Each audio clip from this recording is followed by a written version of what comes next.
What's up, gamers? It's D Werewolf Gaming here, back with another Remnant 2 video. Alright, today guys, I want to show you just how to obtain the Nightweaver's finger without, needing somebody else to help you obtain this particular item that you can get from killing her. But you have to kill her a certain way. You have to be able to do enough damage to destroy her heart in the first phase. If not, guys, you might as well just go in and die and try it again. Alright, so that's the primary reason why I am playing on veteran mode most of the time. Most of my video guys, I'm always on Apocalypse. But this build that I'm using, guys, is a build that I have used on Apocalypse. So, of course, if I can use it on Apocalypse, then it should be a piece of cake on veteran. Now, one thing I do want to point out, though, is that whenever you do break her heart, guys, she goes like in this rage mode, and she does a lot of damage, and she moves really quick.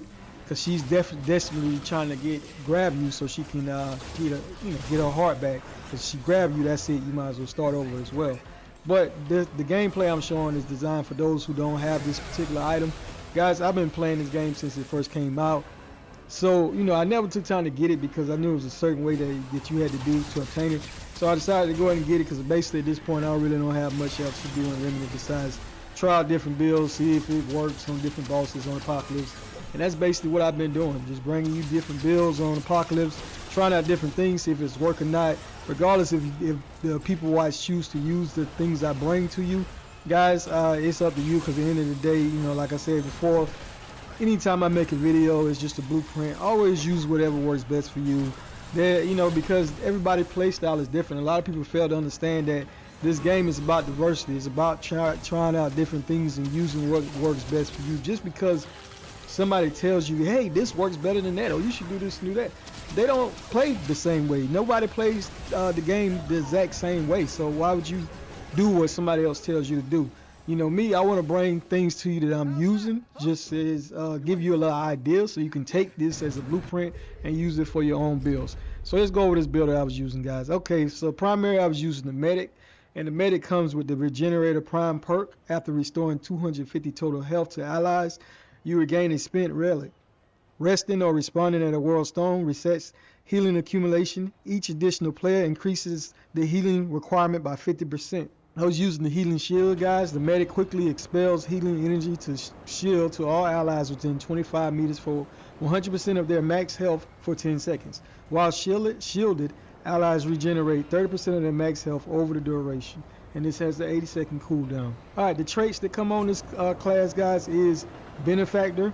It increases relic use speed by 20%, and relic use gains -1 stagger. Backbone increases the hits medic can take before losing great health by 2. You get Benevolence, increases relic efficiency by 15% and heals nearby allies for 30% of the total healing value, and increasing to 60% for any allies below 35% of max health.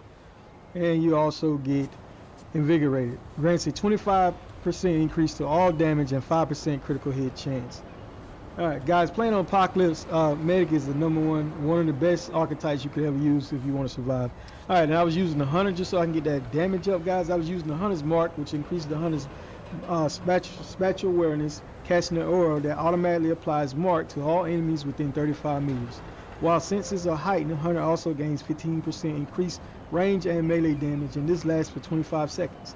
Has a cooldown of 56 seconds. Alright, critical hit chance against marked enemies is increased by 15% for all allies. The traits is Deadeye, which you gain 40% range damage and 15% weak spot damage and 5% range critical chance.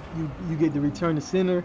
Kills due to weak spots and critical hits increase ammo drops by 50% and double the chance of ammo drops. You get urgency. You also get firearms, gain 15% reload speed and 15% increased movement speed after a kill, and this lasts for 5 seconds. And you get intuition. Using a relic extends the duration of any active hunter skill by 10%. And the effect degrades with each use. A weak spot kills against marked enemies increase the speed of the next relic use as well. So you get an increased speed from using the medic and also from using the hunter when it comes to using your relics, guys. Alright, and this guide is designed to give you step-by-step ways to help you attain this item without needing somebody else to play with you.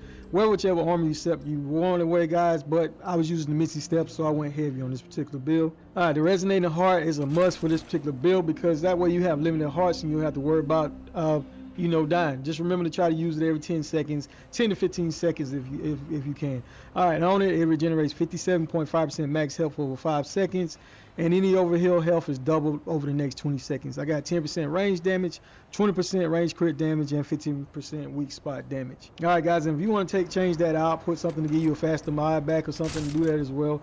All right, guys, so I was using the Nightfall, as many you see, and this gun has many uses. You enter a nightmare realm and you gain infinite ammo, 25% increased fire rate, 10% lifesteal, and this weapon becomes fully automatic.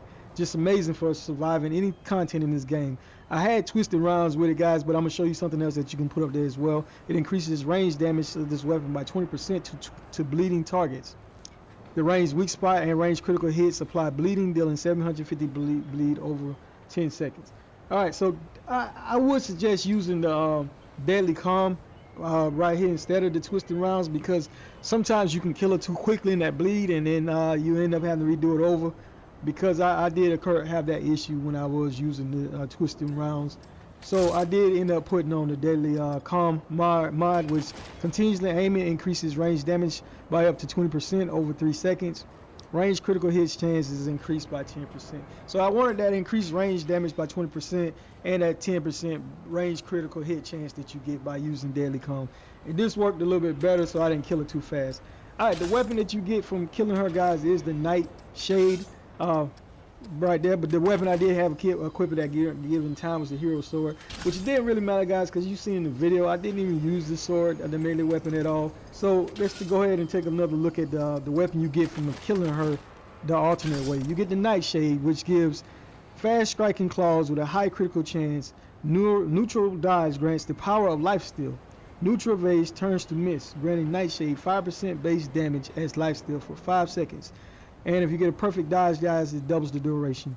Now, I did have Edgelord up there on this, guys. I didn't use this weapon yet, so I was just, but this is what the mod I would probably put on it if I did use this weapon. I'm gonna show you in a second. Okay, I probably would go with Steadfast, because you get charged melee attacks cannot be interrupted, and you gain 20% damage reduction from all sources. So that when you're using, you're trying to get lifesteal, you don't have to worry about getting hit, because they cannot block you. All damage taken during a charged melee attack is converted to great health. So this will pair very well even with a Misty Step, because you're using this, they can't block you from when they're trying to hit you, and some of it get converted to great health. So that's just a great. The Nebula, guys, you know what it does already. I didn't really use this. I use it more as an ad clear as anything. I didn't want to use it on the boss, because I didn't want to do too much damage to her, because the problem I was having was I was killing her too quickly on veteran mode. So my advice is just using whenever those little bugs come out and beetles, and use it just to get rid of them. But everybody knows it unleashes a nanostorm swarm of machines that seek out targets and deal acid damage. And I had this paired with the Maelstone Mutator just to get my mod back quicker and increase the elemental damage by 2%. Alright, guys, for the ring, to make this build possible, I wanted a Misty Step in, so you definitely need the Ring of Omens. And there are plenty of videos on how to obtain this ring. But what it does is allow you to be able to get that Misty Step in. And as a result, though, you do, evades costs max health as great health instead of stamina. Alright, you wanted the most amount of critical hit and crit damage, guys, and weak spot damage as well. So the Xanan's Malice would be perfect. Profitability Core gives you that 30% increase in critical damage. And this ring right here, the Ring of Flawed Beauty, it was amazing because it range increased damage is increased by 25%, range weak spot damage, and range damage is reduced when you miss the shot. But guys, that won't really matter because you got Deadly Calm on your Mutator, which increases range damage by 20% when you continuously aiming for 3 seconds. So you're not even, I wouldn't even worry about that missing that decrease in damage because of missing weak spot shot. Now I was using the Ravager Mark when I was using the bleed twist rounds, but you don't have to use the Ravager's Mark, guys. There are other amulets that you could choose to use in place of this amulet. This is just the amulet I had equipped there to give him time, and I didn't ever change it out because it's one of the few amulets that you can use that gives you the Misty Step. And regardless if there is some sort of bleed, it not only increases just weapon damage, it increases all damage to bleeding targets by 20%. And when they get down to 50% of health, it increases all damage done from all sources by 30% when they get down to 50% health. Alright guys, another thing is definitely make sure you use your Mud Tonic, Tooth Tonic.